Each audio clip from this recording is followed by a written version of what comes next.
This is the Relevant Podcast.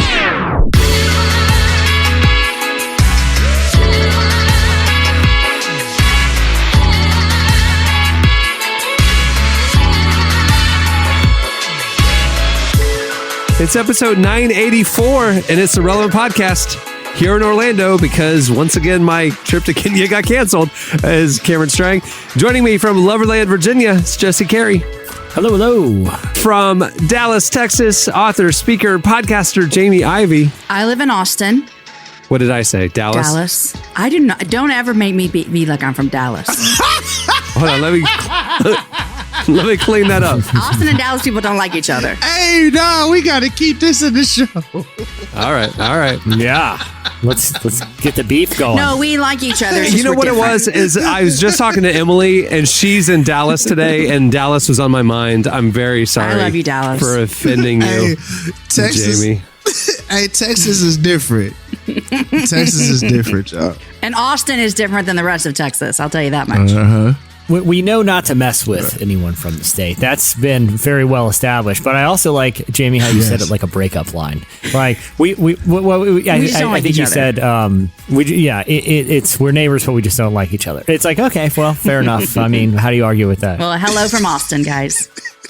And from Nashville, Tennessee, artist, producer, and mogul, Derek Miner. I'm from Memphis.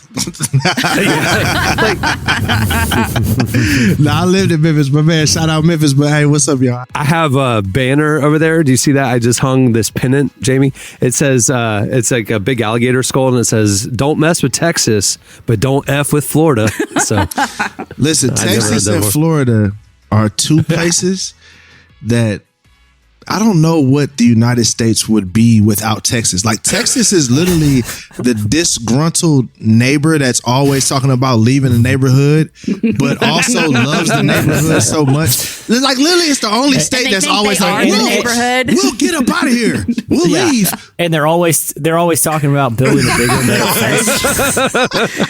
Listen, the thing about Texas is if you meet someone who's from Texas, you know they're from Texas in 3 seconds of meeting them. Because they were like, oh, I'm from Texas. Like, I don't even know why. Who says like, oh yeah, I'm from North Dakota? Nobody introduces themselves like that except for us. Exactly. And then Florida is the crazy uncle from Christmas Vacation.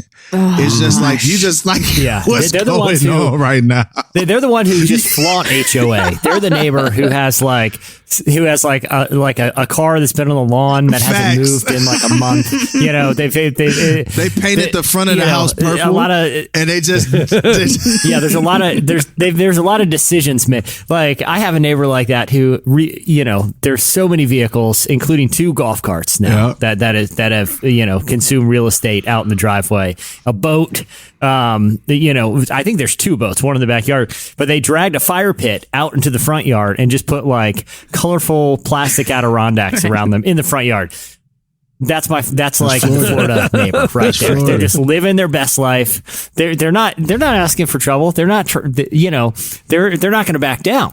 But they're just trying to live a good. They're out in their yard with a flashlight at night. And you just like, I don't know what they do at night. Like, why are they out there? Like, what is happening? Maybe they're looking for alligators or something. I don't know. What are you doing, Cameron? That's how you do it. You do it with the flashlight. I just love that Virginia just went straight up creepy too. Virginia's for lovers. Like, and I said this before, but we have the only R-rated flag in the whole country.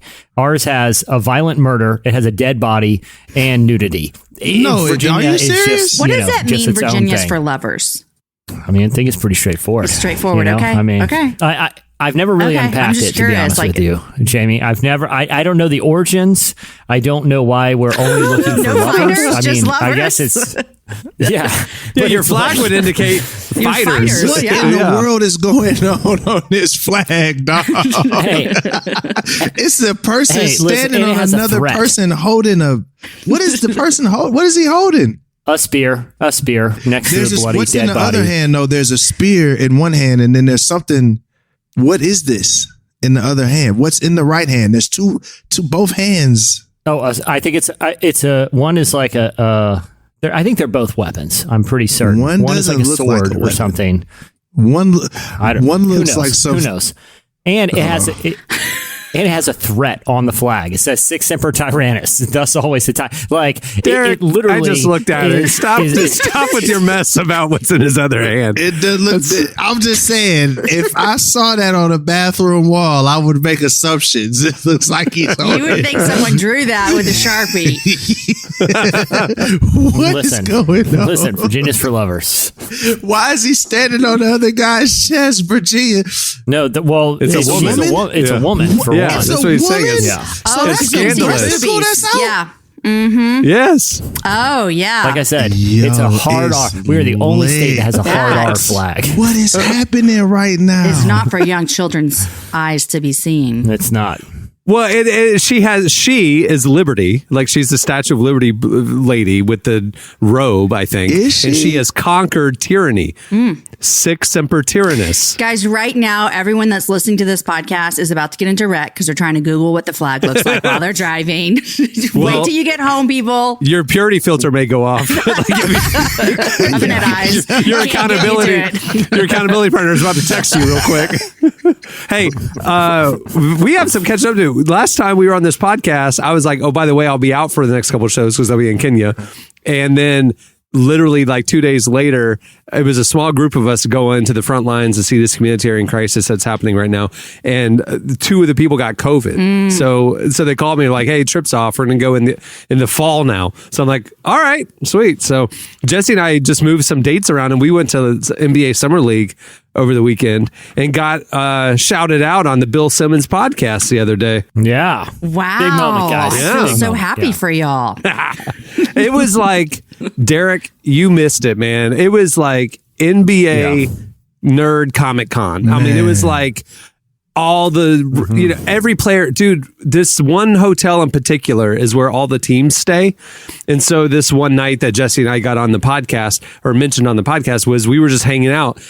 I was literally like hanging out with NBA royalty, like former players, current players, coaches. We're all just hanging out. We're all just like talking, playing games. Wait a second. How did you get bizarre. there? How did you get there? Did you sneak When in there? you say hanging out, like y'all were in the same restaurant? No, like in the lobby. I mean, you're in the Vegas, so casino. There's bars, restaurants, casino, and literally just like playing blackjack. Here's these guys. We can just sit down with them and just chat them up, play blackjack, whatever, craps, whatever. So like literally NBA royalty everywhere you look, and it's all the coaches, all the front offices, all the former players, all the young players, all the current stars coming out. Like they're all just hanging out at this one hotel, dude. Guess and what we know guess which what hotel. I was doing?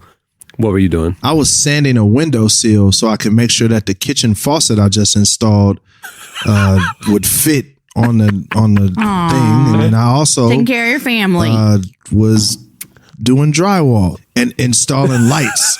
Dude, for me, that's 5 to 6 years worth of projects for me. Like drywall, that's my one project a year. A faucet, that's probably a 2-year deal for me. Sanding a windowsill, I don't know when that's happening. And lights, no, I don't mess with electricity. Derek, I'm very impressed. Look, by you. I installed a vanity.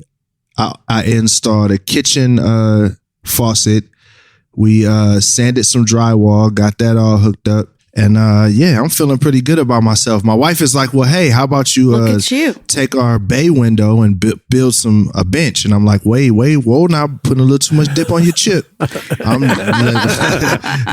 This is YouTube plumbing that you're dealing with.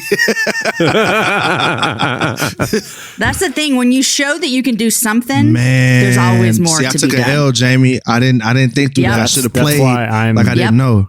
You got to move those cards slow, or else people are like, "Oh, he's a handyman." Listen, look at there, Derek the handyman. Jesse figured this out a decade ago.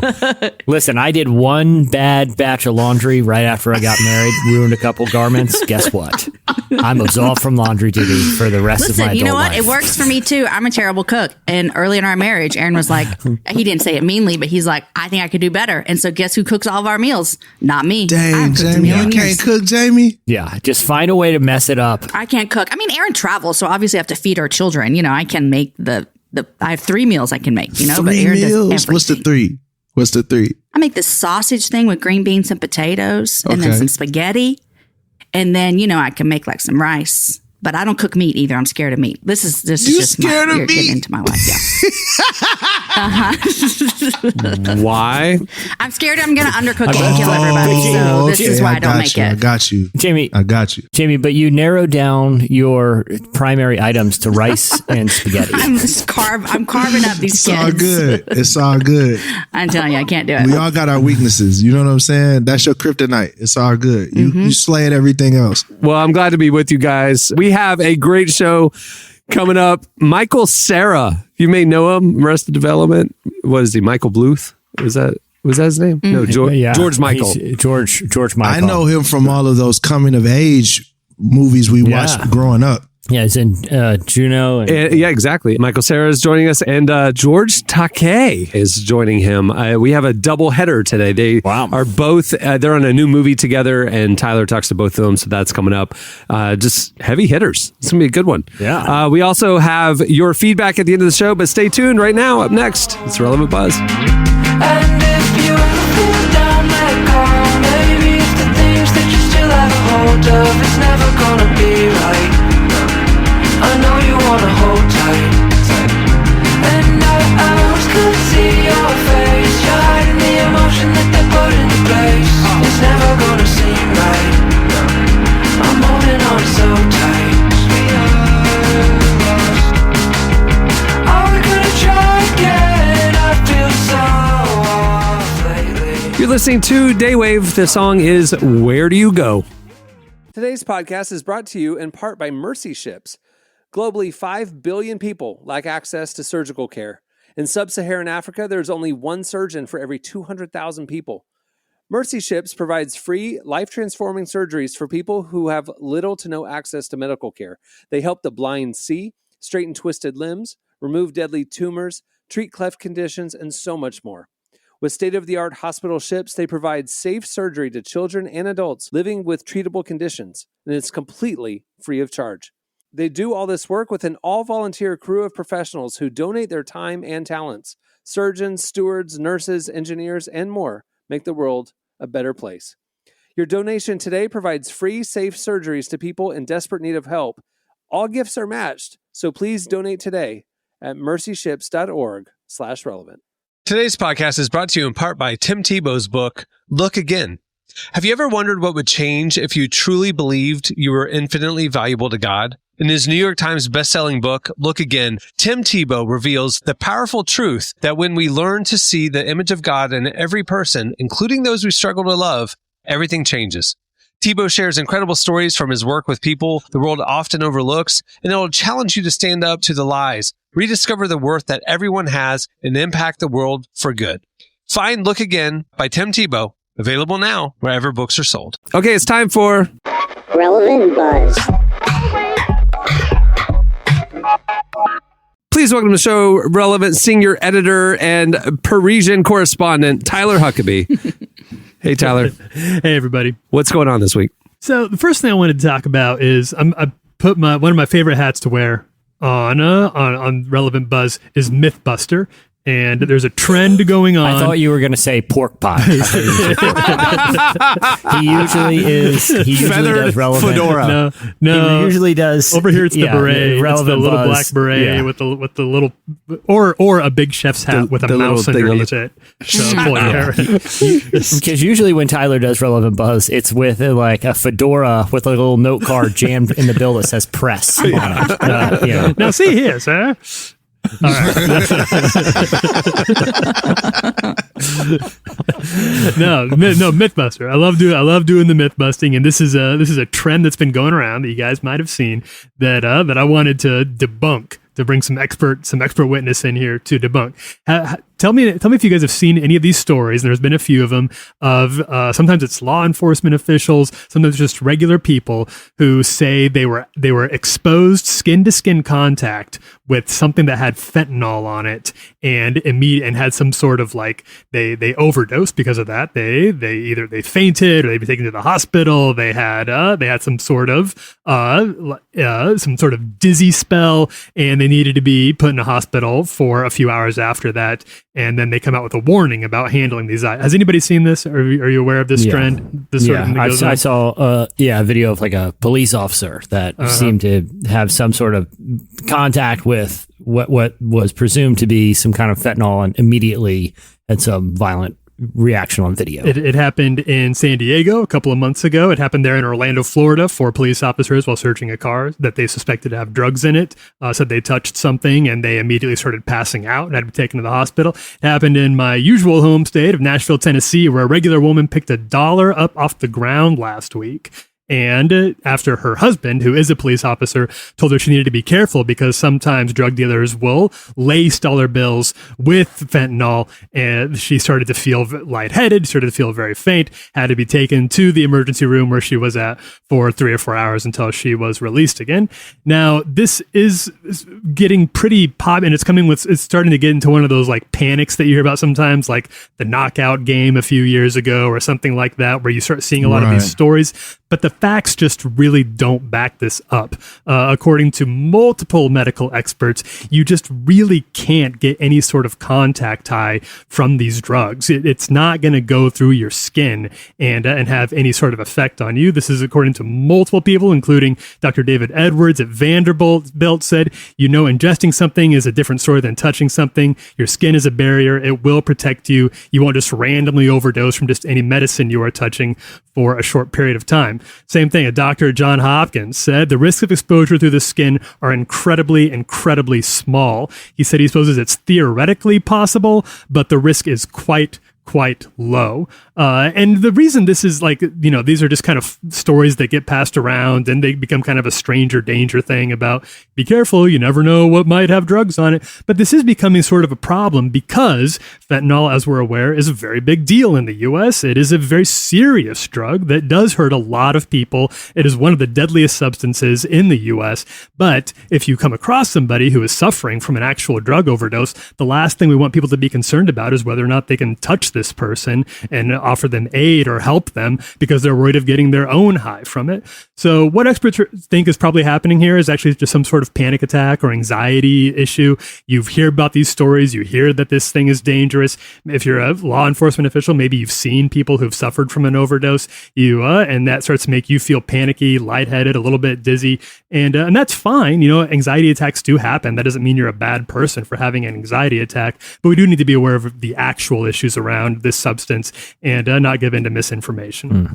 Big facts. Tyler, this is good news because when we're hearing about the story of a lady picking up $1 bill on the street, that to me went into my brain as another thing I have to fear is touching $1 bill on the street. I forget how scared you are, Jamie. You're scared of undercooking meat. I have a long list of fears. Yeah. Yes. I forgot about that. Thank you for clearing this up for me. Now I can scratch that off of my list. I don't have to think about it anymore. Are you a germaphobe? No, I'm not a germaphobe. I'm an Enneagram 6. I'm like worst case scenario. I know where all the exits are, all the things. Okay. So now you're saying if we see money on the street, pick it up freely. Absolutely. Now you have taken that burden off of me, Tyler. Now I don't have to fear death from a $20 bill on the street. One doctor they interviewed was like, if you see $1 bill that is clearly coated in white powder, then yes, that is probably worth leave it alone. You should don't touch that one. Yes. But it will be very obvious in most cases if this is $1 bill that has some sort of dangerous substance on it. So probably that's something to be aware of. I've never seen $1 just laying near a McDonald's that is covered in cocaine. But if you do, definitely don't touch that $1 bill. Yes, it's a good idea. God, that's just good life advice. that's just good life advice. That goes here in Paris too. They tell people that all the time, whether it's $1 bill or the euro. Just stay away from drugs. I don't know what to tell you. That's an easy one. but it does seem like one of those debunkable things. It's like the razor blades and apples at Halloween. I think the easiest way to debunk that one, because that was the big panic back in the day and why trick-or-treating was very so worried scary. about it. I'm going through all my kids' candy. When they're little. I'm worried about who's handing out apples on Halloween. I don't know the price of apples, but I can't imagine that's got to be an expensive Halloween. A big trash bag full of apples. Every kid gets an apple, and I feel like no one's eating apples Halloween night, and I think I would know. It'd be pretty evident that there's a razor blade jammed in there. Like, it just seems like a lot of work for like a sick, weird, thing to do. Mm-hmm. What's interesting about some of these stories is you see them reported so credulously. Like in the case of this woman in Nashville, the reporter just kind of took her word for it. They're like, woman picked up $1 and says it's what caused her to faint and go to the hospital. And that's the headline. If you read all the way to the bottom of it, then you do see this doctor from Vanderbilt saying that's not what happened. You also see that her toxology report came back negative, and you see that there was no trace of the drug on this dollar bill. But you would have to actually read not just the article, but the entirety of the article, get to the very last paragraph to get to that point of it, which, as most of us in this industry know, that's not going to happen. That's not how people read their news stories these days. So it's not just these stories get passed around, but it's that reporters in some cases aren't really doing either their due diligence or are just kind of taking people's words for it instead of doing a little extra research to see, could that really happen? Like, is that something that really would be possible? Because in this case, it's not. Insane. There you go. All right, what else? What else is going on? So this is a positive story, and this is something that's going to be, let's see, by the time that this story actually, it's starting July 16th. So on July 16th, there's going to be a new emergency number that is available for all Americans. In the same way that 911 is a number that we can use for physical health emergencies, 988 is going to be the new national number for mental health emergencies. If you're having some sort of mental health crisis, if you're dealing with suicidal ideation, if you have a substance abuse issue, 988 will be the number that can put you in touch with mental health counselors who are in your area and who are connected to resources to help you. It's this is actually something that's been in the works for a while. It started a 2020 law called the National Suicide Hotline Designation Act. It's finally getting implemented starting here on the 16th, and it could end up being a pretty big deal. There's numbers like this, but a lot of times it's not necessarily an easy to remember number like 911. So this has been something that they've been trying to implement nationwide for a long time, and people are pretty excited about removing that one more barrier for people who are having a real crisis. That's great. Yeah. I have a question. I'm not making light of this at all. I have a legitimate question. I've had friends and people close to me struggle with mental health and suicidal ideologies over the years. I mean, watching it up close, walking with them has been very sobering. I know when they're at their lowest, and not everybody's the same, obviously, but the people that I've been close to, they don't want to reach out for help. Mm-hmm. They want the opposite of that. They want to go away. They want it to end, right? And I don't mean to make light again, but do we think that is this going to be a useful tool? Because people that are at their lowest, that are at that moment, aren't going to be like, let me pick up my phone and call 998 to talk to a stranger. You know what I mean? Maybe someone in their house will, though. Like if it was like one of my kids or my husband or something, then I could call. That makes sense. Okay. I'm fearful for someone's life right now. Mm-hmm. Or someone who has a substance problem and has has taken too much of a substance or is in some sort of crisis state or acts and they're freaking out. Acts so is this for that too? Because I thought it was more like just a suicide hotline. Is it for drug emergencies and things like that? That is part of that is listed on the website as something else you can call about. So really any sort of mental health crisis, emergency. Obviously, suicide is kind of the main one. And I think I said, and I should look this number up, but I believe they said something like 60% of the phone calls they get, suicide is part of the reason these people call, but it is not 100%. So even, if you're just dealing with depression, if you're having a panic attack, you're having some sort of anxiety, this is also a number you can call. I wonder if this is also helpful, the way the conversations have been in the last year or two about helping the police force not have to deal so much with mental health issues because they're not equipped for that. That's not their job. And so this could be a helpful way to separate that and to provide, because I'm thinking like if there was someone in my house that was having an issue and I thought they were going to commit suicide, the only place I would call would be 911, and so then they're sending an officer out who's not trained to deal with that. So that's why I wonder if this is also to help ease some of the burden from the police force as well. It's a really good point, and I think that's really true. Like, I think the last thing sometimes, and we've seen very sad stories of somebody was just having a mental health episode that was very chaotic. A person who loved them and cared about them called 911, and then somebody ended up shot or even dead. That just happened. I just read a story about that. Yeah. It's pretty common, and it's very, very sad. And this would be maybe a way so you don't have to, because sometimes you don't need somebody with a gun involved to show up with, like, you just need somebody who can talk to them, who has the training, the resources, the knowledge to walk somebody through a bad mental health episode. And police officers, they're good for a lot of things, and this isn't necessarily something that's part of their training. Yeah. I also think too, Cameron, like a lot of times, especially when we're dealing with our friends or family that might have mental episodes or episodes in this way, it's hard to talk to the people that are close to you because of the shame. But I wonder if there's a hotline where people can just talk freely, that they're probably maybe a little bit more open. So I think there's validity and value there for sure. Yeah. No, it's something that I've observed, and I just wonder, like, at what moment is that person going to reach out, really, or is this more just like for show? But you guys have convinced me this is a valuable tool for sure. The drug thing is interesting. Jesse, do you remember that clip that I was watching when we were in Vegas? There was somebody called 911. This is a point why we need a different number. Yeah. Somebody called 911 and they played the recording, and the person, he and his girlfriend had overdosed on marijuana, and they thought they were dying, and they were calling 911 because they were dying. And the lady was go ahead. Well, I was going to say, the main symptom that I overheard from this was time is moving very slowly. Time is slowing down. She was like, well, how much did you take? He's like, I don't know, but I think I'm dying. We're dying. And she goes, why do you think you're dying? He goes, time is moving very slowly. And she's like, sir, you're fine. Just go to sleep. You're fine. But, like, don't call 911 for that, is what you're saying. Yeah.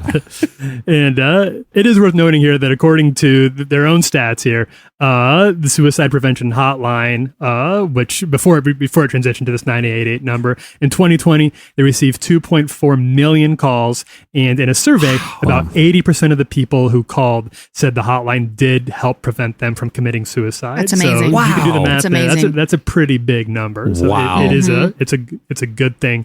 But obviously we know suicide continues to be a very, very big issue. It's the number 2 killer of young people in the U.S. So anything we can do to try to bring that number down is a good thing. Absolutely. Got anything else? One last little story, and then I'll let you guys go. This is a pretty brief one. I'm gonna get you guys inside the mindset of the Faith reporter, the Faith beat over at an outlet called Rolling Stone magazine. You guys heard of this magazine? No. Rolling Stone. Rolling Stone. They're on the religion beat over there. They, sometimes we write about rock and roll music at Relevant Magazine. Sometimes they write about religion. It's okay. It's not a competition. There's plenty of news for everybody over there. And sometimes, would we get rock and roll news wrong if we tried to get into that? I suppose it's possible. I think we've done a pretty good job, but I suppose it could happen. But I want to just read. So Rolling Stone did this very long article that's pretty interesting, and it's kind of about some of the controversy around Roe v. Wade and whether or not there were some faith groups that maybe had too much sway over certain Supreme Court justices. It's an interesting story. You can go check it out at Rolling Stone magazine if you want to, and I think the story itself is pretty valid. But I want to highlight what they said prayer was, because this is real. They were talking about how evangelicals think about prayer and what prayer is. And I wanted to see if this would scan as prayer for you guys. This is from Rolling Stone. They said, prayer is a powerful communication tool in the evangelical tradition. The speaker literally assumes the mantle of the divine, and to disagree with an offered prayer is akin to sin. Is that how you guys would understand prayer in the evangelical tradition? What does that mean? I don't even know what that means. So it's like they're saying when you pray, you turn into like God, and then I don't know. If someone disagrees with you, that just sounds like somebody's auntie at a Pentecostal church is saying, God told me to tell you. That don't really sound like prayer. Yeah, because I don't even get it. So maybe they meant prophesying. That's what it was. They meant prophecy.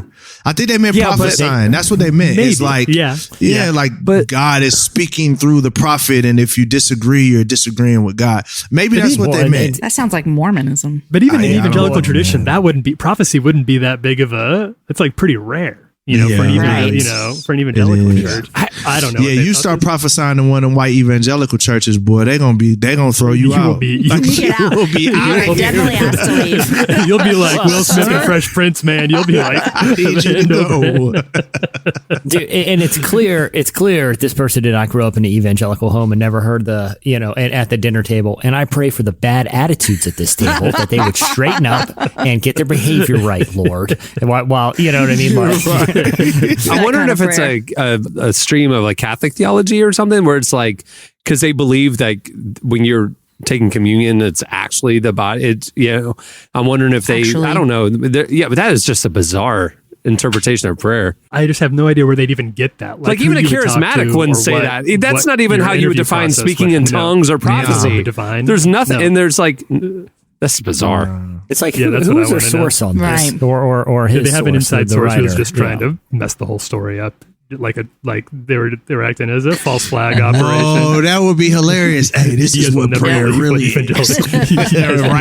They don't want you to know this. I shouldn't even be telling you this, but I'll tell you. You seem like a good guy. So that's all. I just wanted to put Rolling Stone on blast. That's the end of it. That's it. That was your entire agenda. Yeah, I just wanted to warn them. I just wanted to warn them to stay in their lane. Okay. I won't write about Lenny Kravitz if they don't write about Hey, we got Tyler Petty over here, boy. Lenny Kravitz. All right, that'll do it for Relevant Buzz. Make sure to check out relevantmagazine.com every day for all the latest. We are publishing stuff at the intersection of faith, culture, justice, and life all day, every day. Make sure you check it out and follow along on all the socials. Don't miss a thing. All right. Thanks, Tyler. Au revoir. Thanks, everybody. Okay, stay tuned. Up next, Michael Cera and George Takei join us. Son of God, doing what the sun say. Minimalist with the feng shui. Heart guarded, I'm like Harden with the pump fake. We ain't going back and forth, this is one way. Every golden road in heaven is a one way. Serve a big God, I'ma see him one day. Hey. Okay, great, that was one take, but your lyrics didn't give him hope, let alone faith. My relationship with the music, it be love, hate. They be wanting me to use it in the wrong way. I was happy in the Buick with the ball fade. Now I'm discontent with the life that I pray for. That just goes to show achievement isn't what You're listening to No Big Deal. The song is One Way. Today's podcast is brought to you in part by John Mark Comer's book, Garden City, a book that speaks to the tension we all feel between work, rest, and purpose. The New York Times best-selling author John Mark Comer takes us to the scriptures to identify what it really means to be human and flips the script on the idea that who you are matters, not what you do. He shows that God created us for meaningful work and meaningful rest. Both matter. This book helps you ask and answer the big questions. Does God care where I work? Is there a direction for my life? So you can discern God's heart for your calling, your rhythms, and the way His Spirit wants to shape every part of your life. If you're longing for purpose and a more grounded way to live, check out the new hardcover edition of Garden City wherever books are sold. Well, today's show is brought to you in part by the new book, God, the Science, the Evidence. We talk a lot about faith, but how often do we talk about science in the same breath? You might be surprised to discover just how deeply the two actually agree. For centuries, science has been used to dismiss the idea of God, but today an intellectual revolution is underway. Modern discoveries in physics, cosmology, and biology are consistently revealing the same truth: creation isn't an accident.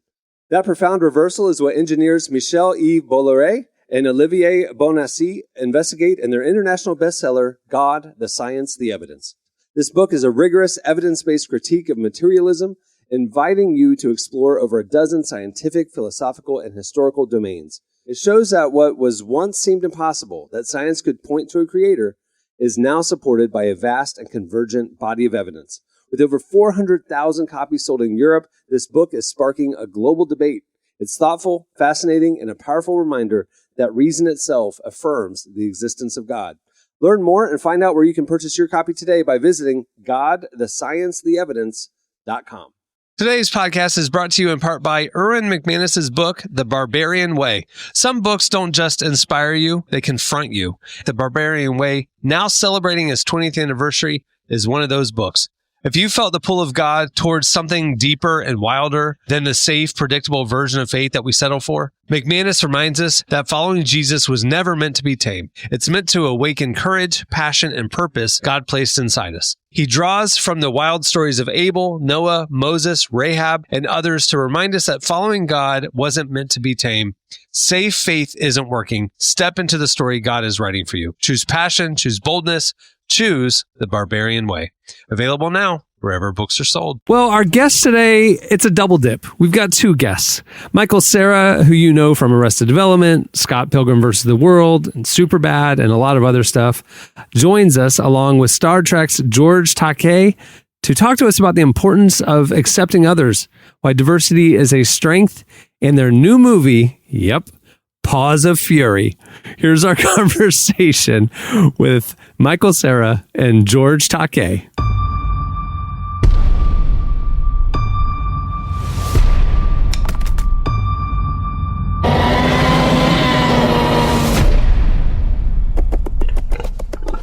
Wow, I did not see that coming. We need a new samurai. Not it. Okay, here goes nothing. What the mother, father, cocker spaniel's going on here? Sometimes you need a friend. Sounds like you need help. Hi, Michael. Hey, how you doing? I'm doing good. Do you remember when you first got the pitch for this movie? Do you remember what that was like? And was it kind of a hard sell for you? Do you feel like you got the idea right away? No. Yeah, it wasn't a hard sell at all. I mean, they had me at Mel Brooks. Basically, I was ready to go. Yeah. This might be kind of a stupid question, but I just, I've never done any sort of voice acting or anything like that. When you start recording, doing the work, do you have character designs? Do you know what you're going to look like in this movie at all? Yeah, normally you do. You see some early sketches of the character, as just a starting point for how to figure out, how to bring him to life. And then you just take it, piece by piece, and then slowly you're kind of at running speed with it, and you start building on what you've already done and just finding it as you go. What were some of the when you were a kid, when you were growing up, and there were animated movies were first started becoming part of your movies you were watching? What were some of the early ones that really landed really hard for you? And do you think that's influenced the way that you do voice acting now? Pixar movies, when Toy Story came out and all those movies, I was just right in the right age for those, and they blew my mind, and when I was a kid, it was the early 90s, and Disney was still putting out classic 2D animation as well, like Aladdin and The Lion King. I remember seeing all those in the theater, and those made such a big impression. So I think it's really magical when you're a kid to go see something like that. And it takes you to another world, and there's nothing really like it. You mentioned the ethos of this movie. What do you think that how would you sum up sort of if there is a message, as far as there is a message to this movie, what do you think it is, and why do you think it's maybe particularly relevant now in 2022? Yeah, I think it's kind of an evergreen message, of just acceptance and loving each other and not judging each other. Yeah, I think that'll always be relevant as long as there are human beings on the planet. We're always going to be differences, and that the differences don't have to separate us that much. Yeah. It's weird that we do keep that message. It seems sort of evergreen because it seems like we have a hard time getting it right. Sometimes it's an evergreen problem too. So I'm glad there are movies like this one to address that. Yeah, I agree. I think this is it's not a heavy-handed message because it's actually just what the story is about. And I think that little kids especially though will really understand, what the movie is saying is just we should be friends. I thought if I could be a samurai, it would change everything. Sounds like you need a mentor. Perhaps a once great samurai who has fallen on hard times and maybe could use some help himself. But where can I find one? What? Get out of here! Who even made that? It's you! Don't believe everything you read.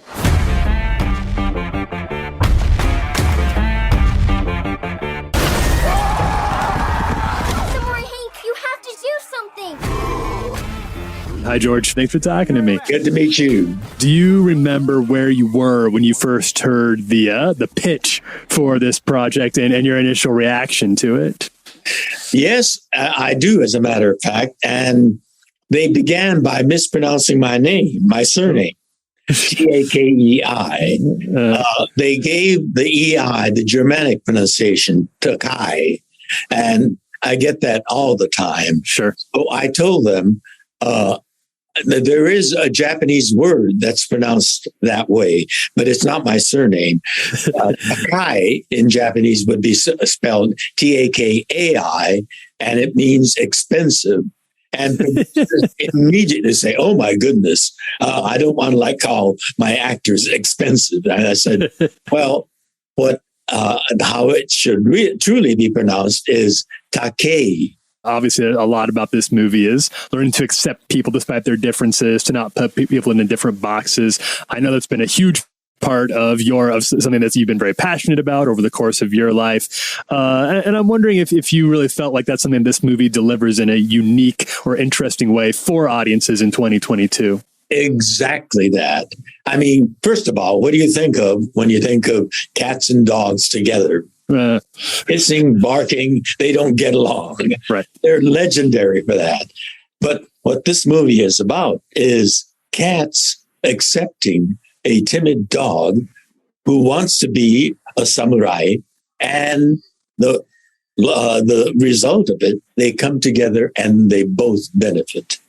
Mm-hmm. The dog becomes what he wants to be, and the cat land is saved, and people live happily ever after. Infinite diversity and infinite combinations make for a better world. Why do you think we need to keep hearing this message? Even now, we've heard this message many times. Why do we need to keep hearing it? And how can artists like yourself play a role in communicating that message to people? Look at this world today.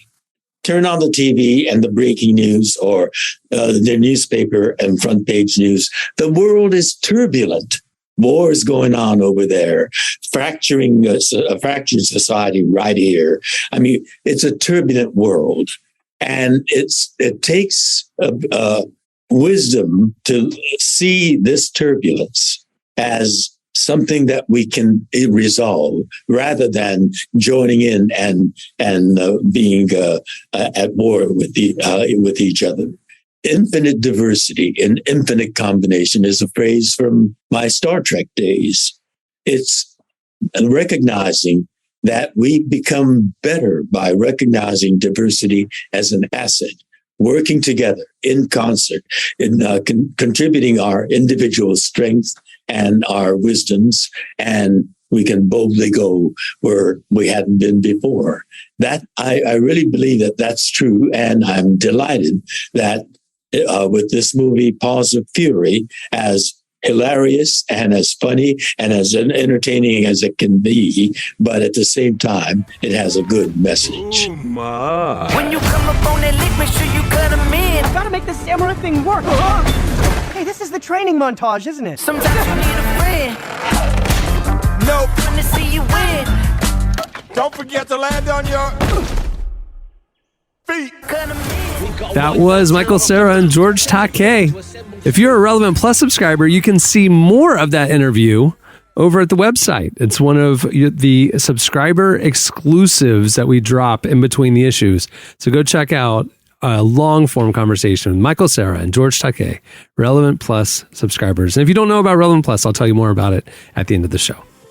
All right, stay tuned. Up next, it's your feedback.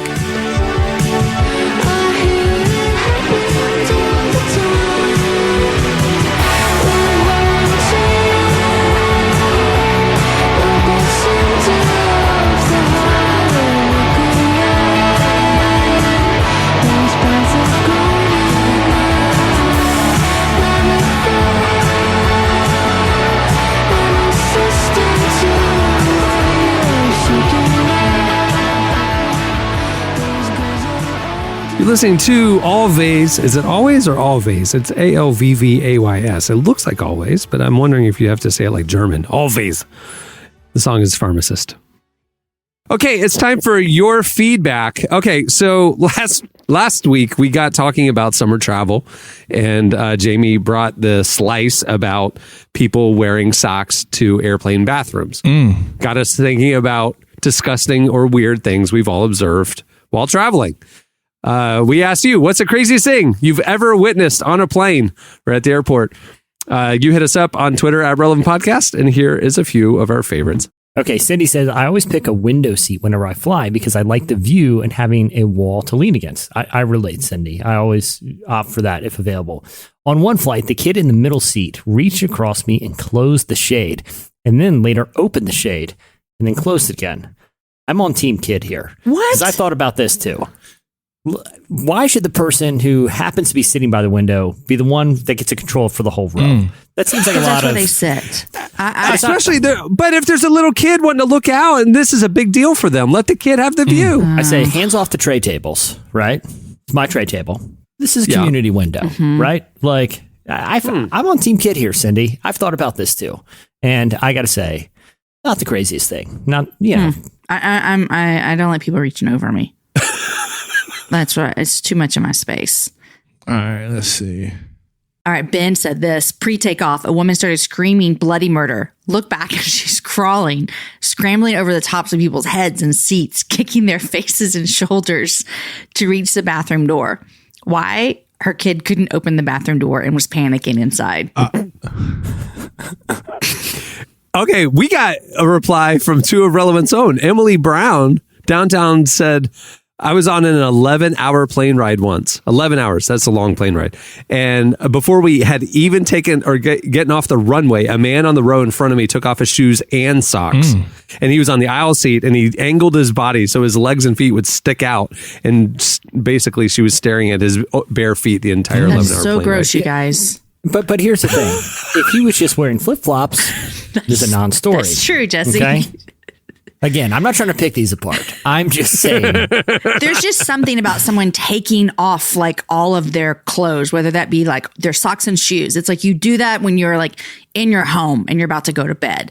And so on an airplane, it feels weird. But if you have flip-flops on, that's cool. Like you walk around with double flip-flops. standard. Yeah. It's a double standard for flip-floppers. And I don't appreciate it. They get to walk around with their hobbit feet just kicking around all over town. No one can say anything, you know? Guys, one time when we were flying an international flight, this is a long time ago. I feel really bad sharing this because this is a really bad thing that I did.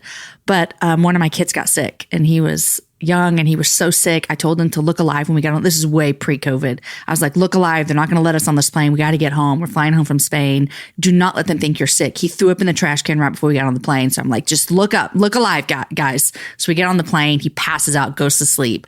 When he wakes up, neither one of us realized he had urinated all over himself. Ooh. All over the seat, all over himself. He's young. I had to just get like with some paper from the bathrooms and clean that seat. And then we left. That means I left a pee seat on the plane and didn't tell anyone. Here's the pro move. You order like another beverage from the stewardess, and as they're handing it to you, you bobble it. Whoa! You spill it everywhere, just everywhere. And then you look at her in the eye or him in the eye, and you go, "That's your fault. That's on you. That is on you." And it's.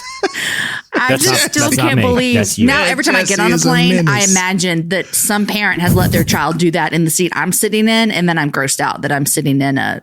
That's why you do the drink trick, and no one ever knows that there's something. That story reminds me. It was 10 years ago. I was on a flight, and the row in front of me, the baby had just an explosive diarrhea all over the seat, all over everything. And in the middle of the flight, they can't clean it, right? So in the middle of the flight, they literally came up and took the seat out.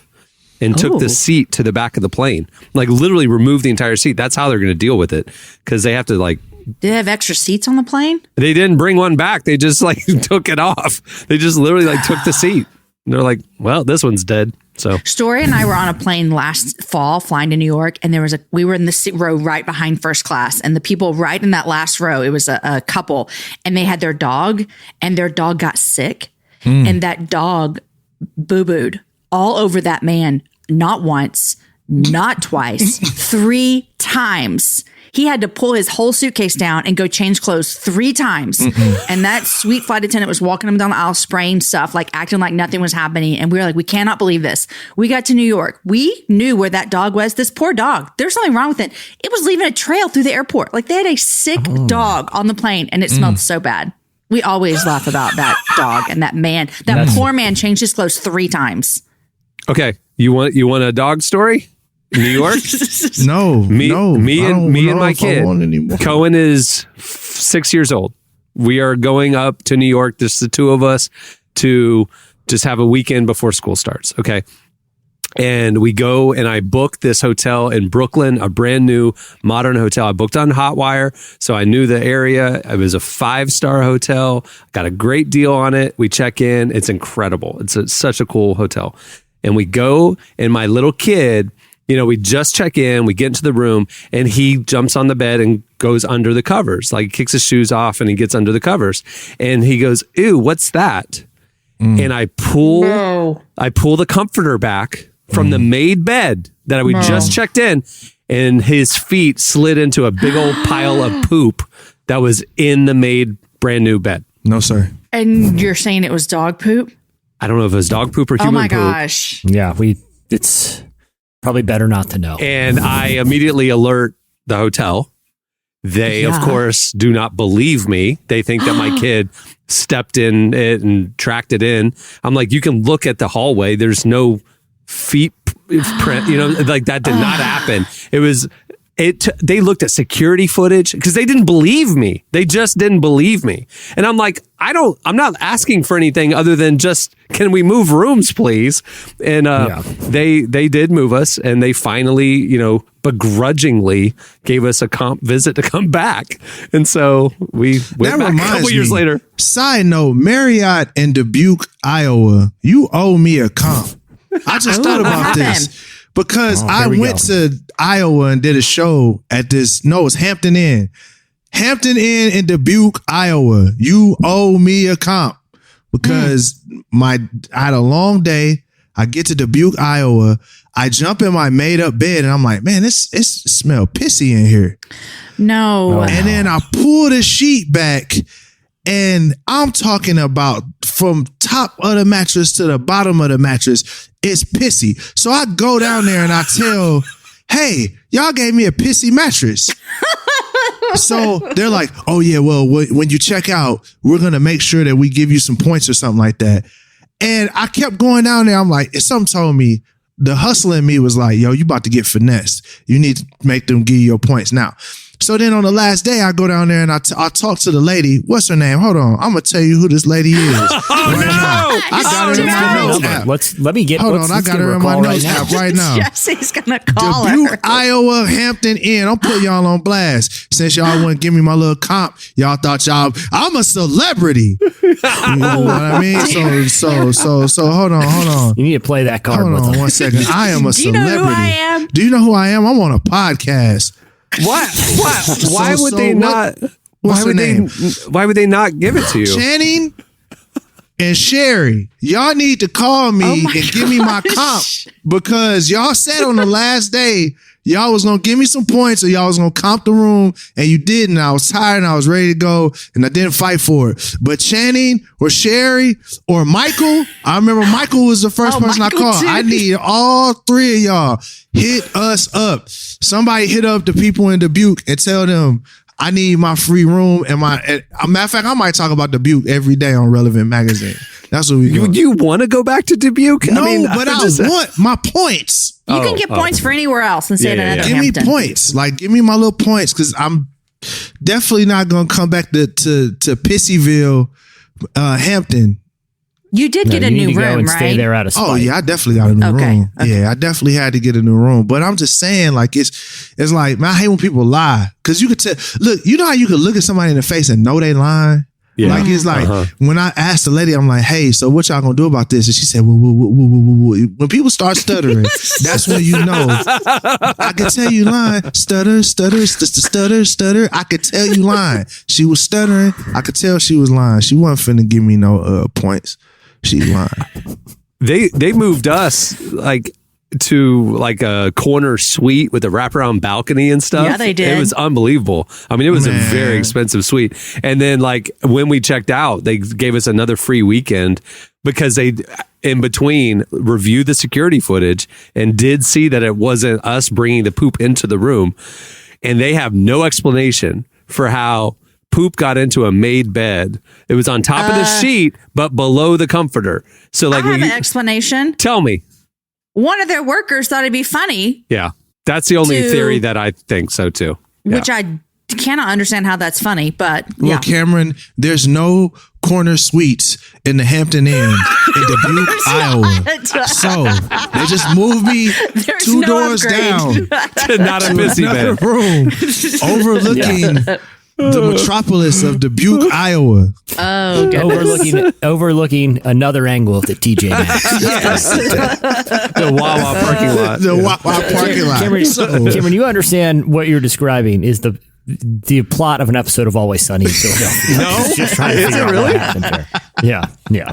Like, I mean, it was an episode of The Office. It was an episode of The Office of like, the No, but there's there's an episode of Always Sunny that's literally called Who Pooped the Bed. So maybe I'll be honest with you, it looked like dog. Like it looked like a dog setup. So again, like, was there a little lap dog or was there a little like purse dog that crawled under it? And I don't know what happened, man, but it was gross. My kid slid his feet through it. So, or this happened, like you said, the people saying before had a little dog, and the dog got under there and did that. But when the people came to clean the room, the bed looked like it hadn't been slept in. So they're like, "Oh, we don't need to clean it." That's my guess. That was my working theory. I think that was probably more plausible. Yeah. So, all right. Well, that'll do it for your feedback. There's a lot more where that came from. You guys have had a lot of traumatic travel experiences. I guess we all have. Okay, it's time for this week's editorial question of the week. Well, earlier in the show, we got talking about the very, very troubling Virginia state flag. Provocative state flag. I only had to go off your description for it because my accountability filter won't let me Google the Virginia state flag. Yeah, it's pretty explicit. So, guys, thinking about state flags. Hey, they're pointless, but what would you, if you were designing, here's the question of the week. If you were designing a state flag for your state to accurately represent it, what would you have on your state flag? And yes, I can hear the jokes for the Florida state flag already, but Cameron, I would also like to publicly apologize to every person who lives in Dallas. I like you. I just don't want to live there. Why? What is your issue with Dallas? Why? It's a lovely metropolitan area. It is a lovely metropolitan area. I have lots of friends that live there. Yeah. I think there's just some stereotypes I'm not going to bring up because they're stereotypes, and I just wanted to publicly apologize. Well, what? Like what? I don't know them. What are the stereotypes? Stuff that I don't believe that other people might say. Is that what you want me to say? Yeah. I'm not saying this. Like Dallas people are like snooty and better than everyone, and Cowboys fans. Here in Austin we're like not maybe. So basically, Austin is like the camp, the summer camp of just ragtag counselors and kids whose parents should drop off in the minivan. Dallas is the camp across the lake with all the preppy kids. Yeah, they got the boats. Take canoes over in the middle of the night and play pranks on the Okay, I understand. That's what I have heard. I do not feel that way about Dallas people. I understand. What do you think about Fort Worth? It's funny. Fort Worth always gets left out, but it's like, it's its own awesome place. And Fort Worth is up and coming and really has some cool stuff there. So I like Fort Worth. They're a little bit more like laid back, old kind of country, stockyard, stuff like that. Yeah. All right. So if you had to design a state flag for your state to accurately represent it, what would you put on it? There you go. Hit us up on Twitter at Relevant Podcast, and we'll post this over on the Relevant IG account as well. Okay. Well, before we wrap things up today, I want to thank Michael Cera and George Takei for joining us. You can check out their new film, Paws of Fury. It is in theaters today. Look at us, opening day. Also, like I mentioned earlier, you can see read more of that interview exclusively at the website for Relevant Plus subscribers. If you haven't checked out Relevant Plus, you get access to tons of exclusive features, extra podcasts, ad-free content, and so much more.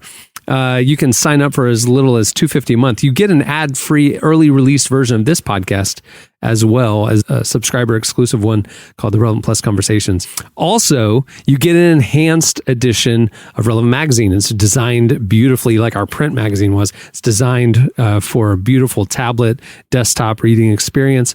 You can find all the info at the website. And if you haven't seen our new summer issue, go check it out. we've got conversations with filmmaker Jon Favreau. We've got artists like James Vincent McMorrow and the Mountain Goats, and so much more. The issue is out now. It is presented, the free version is presented by our friends at World Vision. We thank them for their support. Go support them.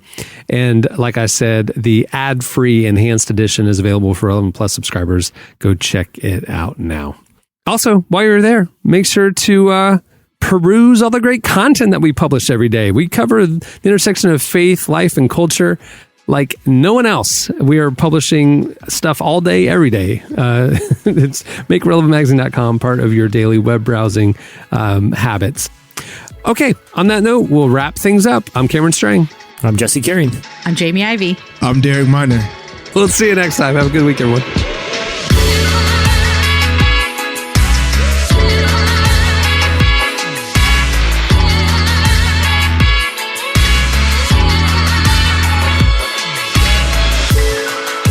Thanks for listening to the Relevant Podcast.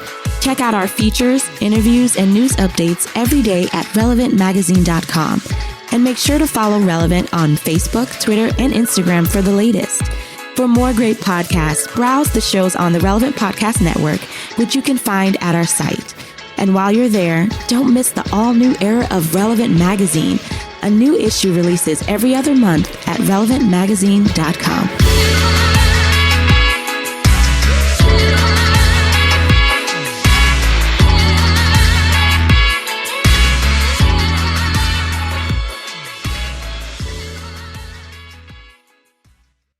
Virginia's for lovers.